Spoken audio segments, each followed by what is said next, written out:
रात में आने वाला भूत गांव की आखिरी हवेली। गांव का नाम था भैरवपुर। ये गांव चारों तरफ घने जंगलों से घिरा हुआ था। गांव के बाहर एक पुरानी हवेली थी जिसे लोग काली हवेली कहते थे। कोई भी इंसान रात के समय उस हवेली के पास जाने की हिम्मत नहीं करता था। गांव में एक लड़का रहता था, नाम था रमेश। रमेश पढ़ा लिखा था और भूत प्रेत की बातों पर बिल्कुल विश्वास नहीं करता था। एक दिन गांव के लोगों की बातों में उसने सुना, जो भी रात को काली हवेली में जाता है वो जिंदा वापस नहीं आता। रमेश हंस पड़ा और बोला, ये सब अंधविश्वास है, मैं खुद जाकर सच्चाई देखूंगा। गांव वालों ने बहुत मना किया लेकिन रमेश नहीं माना। एक अमावस्या की रात थी। चारों तरफ अंधेरा, ठंडी हवा और सन्नाटा। रात के ठीक 12 बजे रमेश एक टॉर्च लेकर हवेली की तरफ निकल पड़ा।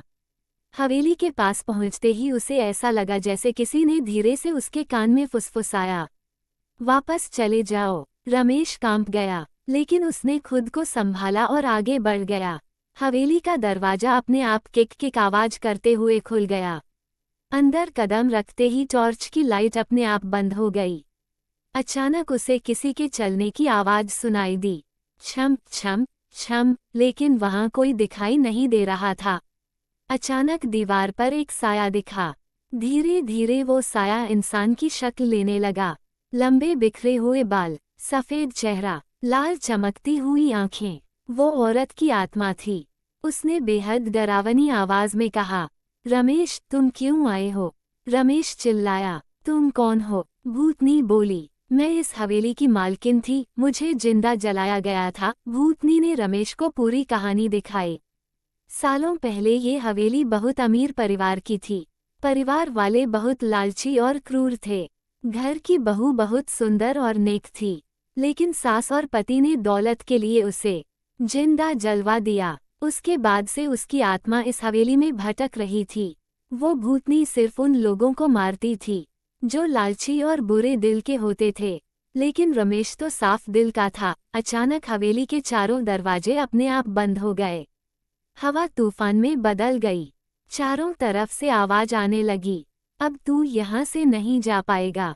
रमेश डर के मारे चीखने लगा। तभी फर्श से खून जैसा लाल पानी बहने लगा। दीवारों से चीखने की आवाज आने लगी। उसने देखा, चारों दीवारों पर जली हुई औरतों के चेहरे दिखाई दे रहे थे। सारी आत्माएं चिल्ला रही थीं, हमारा बदला, हमारा बदला। मुख्य भूतनी रमेश के सामने आई।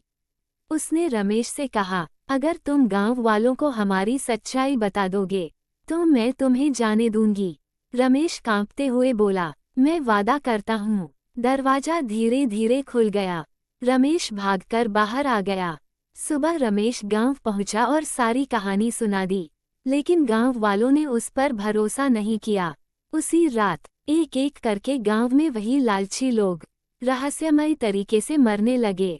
आज भी लोग कहते हैं, अगर कोई लालची इंसान रात के 12 बजे काली हवेली के पास जाता है तो सफेद साड़ी में एक औरत धीरे से फुसफुसाती है, तुम भी जैसे बाकी सब, और फिर वो कभी वापस नहीं आता। कहा जाता है, आज भी अमावस्या की रात उस हवेली में रोने और चलने की आवाजें सुनाई देती हैं।